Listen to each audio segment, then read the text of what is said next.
all contained now, Happy Women's Month. Thank you for that presentation. If you'll allow me a personal remark. My 2 children are here. The youngest one, I am so happy is here to listen to your topic. I think it explains for him a lot of things, including a lot of discussions that we have at the dinner table with the elder one, the activist father and the activist kuya. So, I'm wondering how I got myself into this. Desa gano'ng katagal ako. Anyway, I'll spend a little time explaining kasi pwede naman managalag. Hindi naman ako economista. Hindi naman ako political scientist. Mainly umuo ko dahil ang dami kong beses na imbita ng Third World Study Center na hindi ako pwede. Tapos sabi na ako, Nanay, big time to kanilang anniversary, punta ka doon. Siyempre umuo ako.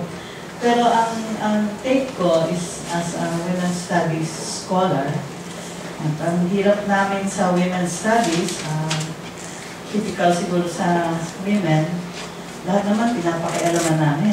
Dahil sa tingin namin, palaging may perspective na pwedeng dalhin to any discussion. So, we tend to be, what you call them, Jills of all trades, and hopefully still the expert in a few of them. So this is where I think I'll just be a Jill. And I was looking at it always from the perspective of women traditionally left out of development theories and even economic.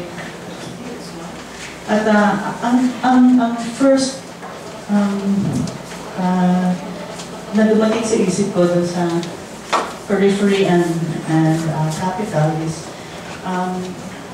correct, very correct yung formulation that we're talking about making money rather than making value. You know? And even in classic economic theories, especially favorite ones of the Third World Studies Center like Marxism, kasi ang default ideology daw ng Philippine Marx, bilang namin sila sa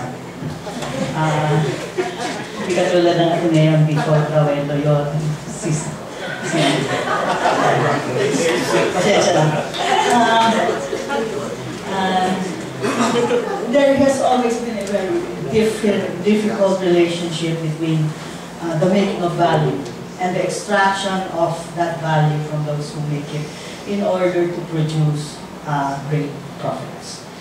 So, starting from this, one can actually trace not an alternative or even a contradiction or viewpoint to what you presented, where you look at how value is being made. And here is where women's work always has a more important and prominent feature and is actually more better understood and better studied to the extraction of the value that men, women in productive, reproductive, and nurturing areas create towards making profit, capital, and money. And even when you look at peripheries and centers, from that point of view, the division of labor is also not periphery and center. You bring in now the classic sexual division of labor to that as an important analytical tool of it. And then, of course, I begin to think that one of the other aspects about center and periphery is not just its growth in space, but its deepening in space. The periphery becomes even deeper and far more exploited, if you would put it that way. When you think about the continuing extraction of profit from the booming capacity of women, of men and women to create value, which is very different, as I said. They're actually two systems.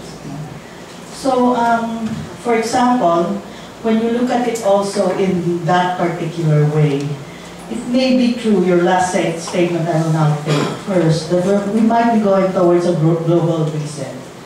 And we don't know what that research will bring. It may eventually, in the words of my cell phone, it may break the phone. Or it may actually allow us to have an entirely different set of parameters by which we can look at value and work and how we work together. No? Tingin ko kasi yung last hegemonic attempt, the last attempt at world hegemony by a single power happened dun sa George Bush era, kung saan nag-unilateral war si Bush sa Middle East.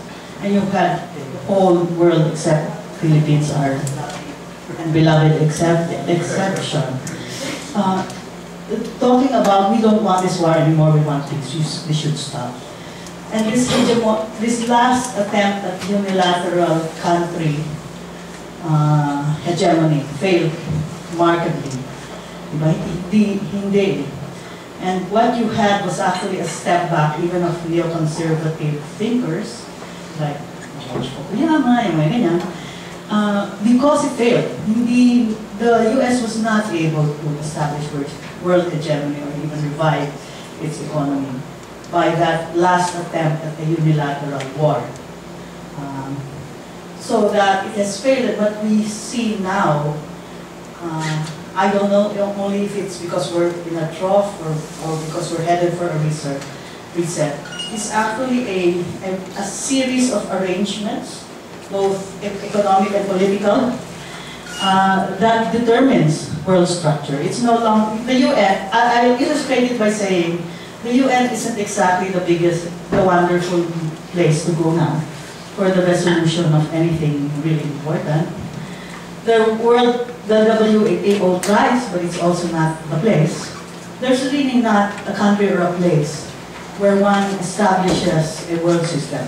It's ad hoc formations, bilateral talks, different ways of handling things. Sometimes multinational corporations do the work of actual governance. Sometimes it's still the UN, sometimes it's WTO, sometimes it's Philippines talking to Vietnam. It's a whole series of world arrangements that illustrates, I think, the question of where we are now. I'm sorry not to have to rush to it, no? Kaya ang tanong ko rin, yung tanong mo, how do we develop? And I don't think we can anymore follow, and there is enough research to show that yung from agricultural to industrial to manufacturing to development is even possible anymore as a formula and path for national development. No? I think that we are in an entirely different space where capitalism is increasingly peripheral to value formation. Whereas before you needed the capitalista, the factory, para ayusin ang forces of production, para may lumabas na kotse. I'm not saying that doesn't exist and that there's no manufacturing base. As we all know, economists or not, old forms of production continue to exist, even as newer forms and arrangements of production begin to have dominance in a particular economic period. But I don't think we're anymore talking about that kind of a world where capitalism is at one point really important to the creation of value. I think it's increasingly a vampire on the capacity of people to create value, which is why the periphery different, kasi well, the world we're used is not the same. The reality of our world and our young people, unfortunately, is job instability. That's part of where we are now. The dominant style of coming to UP after graduation and just staying put and becoming president is not the likely career path of young people anymore. You go into a call center, even if you're a bright young person, get bored there, move on, get fired, get retrenched, wala na eh. Job instability is one. There is no more difference between work life and home life. It's just one continuing, endless cycle of value creation that unfortunately is how capitalism is driving us to its last desperate profit extraction. Because the truth of the matter is we don't need to work that much anymore. Sa totoo lang, but we are continuing to do so. I also think that the difference between emotional labor, nurturance, and the work of the body, the work of the mind, and the work of the heart has broken down completely. As in, and I'll make a short example. Even people in call centers are actually asked to try to smile down the phone or smile through the phone.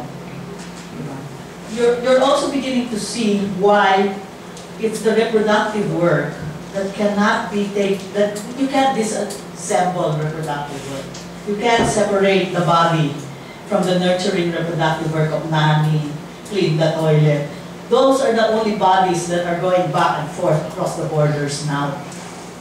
There is no more need to transport bodies that are not actually nurturing bodies.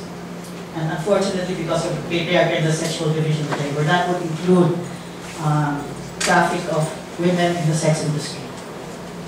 But that's what I mean by the increasing value coming from these, both biological and productive, nurturing and political types of labor. So, and I will leave us with this idea that when you think about what's important now, yung cellphone ko, hindi naman, ang mura nito eh. Diba yung actual laman? Ang maghahalaga para sa akin dito, ang kumikita dito, yung apps, diba? The software, and the fact that it allows people to communicate instantly, work cooperatively, exchange ideas and thoughts. And that kind of economy is increasingly difficult for capitalism. I will end it now, sorry Tessa. Because how do you exactly develop intellectual property rights over a product such as the Facebook page on my site? The value there is with Tessa and Ed sometimes grab by my Facebook and we have really nice discussions. And that's what you want in Facebook. It's the emotional, nurturing exchange of ideas, where if I give an idea, it doesn't diminish me.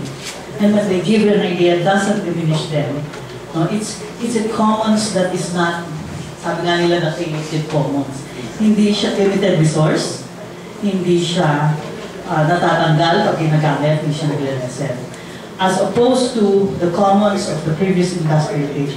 By the way, I should also say just, I'm landing, but the last part is, sa totoo lang, a lot of the accumulation of capital now is not even capitalist accumulation. Nakaagaw sila ng lupa, ng yung welfare systems, yung dating nationalized na tubig, inaagaw. And that's not even capitalist accumulation. That is primitive accumulation. Diba? So the capitalist system, as I'm saying, is completely peripheral almost to value creation. It's failing and coping, and some of the coping is financialization, but I think some of it is actually primitive accumulation by just outrightly grabbing certain things like common properties and the welfare state, and trying to grab value from what is increasingly the creative commons. And I think it can't do that effectively without killing the project. So yun ang